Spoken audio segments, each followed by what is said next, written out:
اور مسلم کی دوسری روایت ہے، حضرت عمر بن ابسہ رضی اللہ تعالی عنہ اسلام لانے کا واقعہ بیان کرتے ہیں اور ساتھ یہ حدیث بیان کرتے ہیں کہ میں نے اللہ کے رسول صلی اللہ علیہ وسلم سے کہا فالوضوء حدثنی عنہ، اللہ کے رسول صلی اللہ علیہ وسلم مجھے وضو کے بارے میں کوئی حدیث بیان کریں، وضو کے بارے میں مجھے بیان کیجئے، بتلائیے۔ آپ نے فرمایا ما منکم رجل یقرب وضوءہ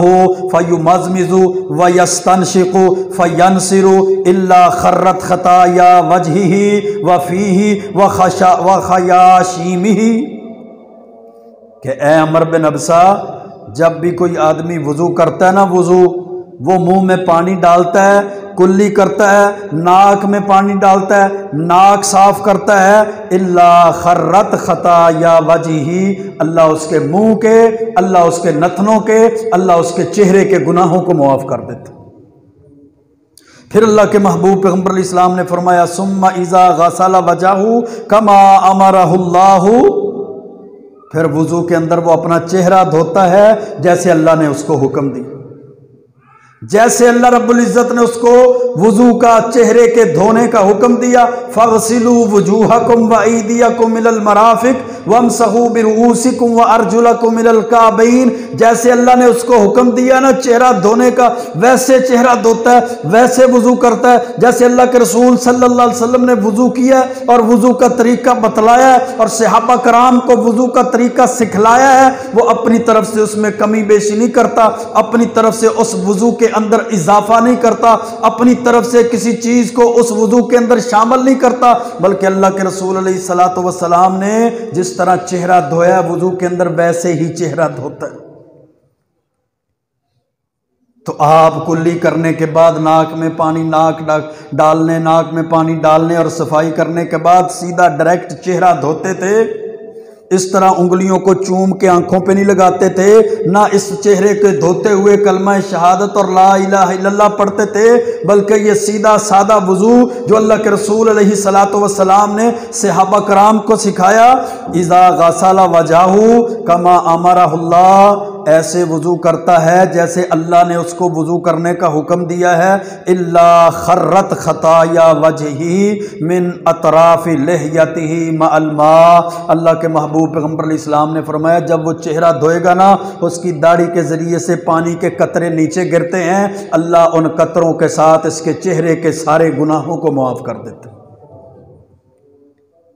اللہ اس کے چہرے کے سارے گناہوں کو معاف کر دیتا ہے۔ ثم یغسل یدیہ الی المرفقین، پھر اپنے بازوؤں کو کوہنیوں سمیت جب دھوتا ہے نا سنت حدیث کے مطابق، الا خرت خطایا یدیہ من اناملہ مع الماء، تو اللہ رب العزت اس کے بازوؤں کے، اس کے ہاتھوں کے سارے گناہوں کو دھو دیتا ہے، جیسے اس کے پوروں سے پانی نیچے نچڑتا ہے، پانی نیچے گرتا ہے نا، اس طرح اللہ ایک ایک گناہ کو اس کے بازوؤں کے گناہوں کو صاف کر دیتا۔ ایسے اعمال جن کی وجہ سے اللہ رب العزت انسان کے گناہوں کو معاف کر دیتا۔ پھر اللہ کے محبوب پیغمبر علیہ السلام نے فرمایا ثم یمسح رأسہ، پھر وہ اپنے سر کا مسح کرتا ہے، الا خرت خطایا رأسہ من اطراف شعرہ،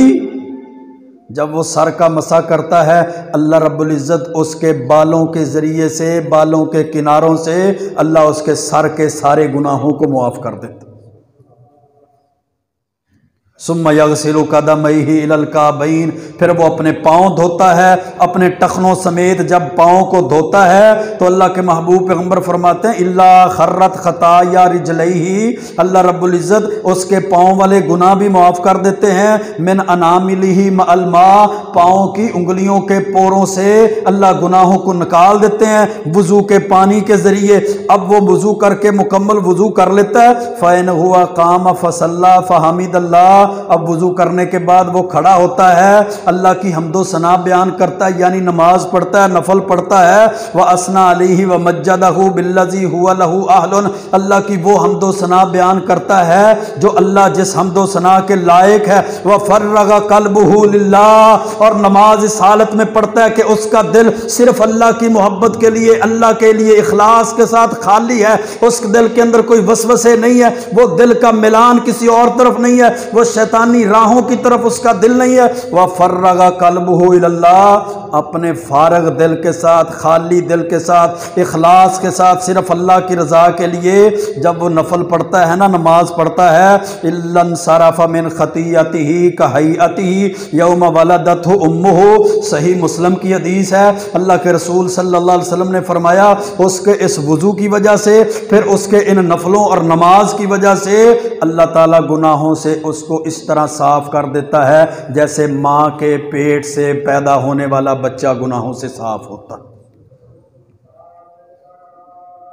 یہ مسنون وضو کی برکات ہیں، یہ مسنون نماز کی برکات ہیں۔ جب اللہ اور اس کے رسول کے حکم کے تحت وضو کیا جائے گا، جب اللہ اور اس کے رسول صلی اللہ علیہ وسلم کی شریعت، احکامات اور تعلیمات کے مطابق وضو کیا جائے گا، پھر نماز پڑھی جائے گی، اللہ اس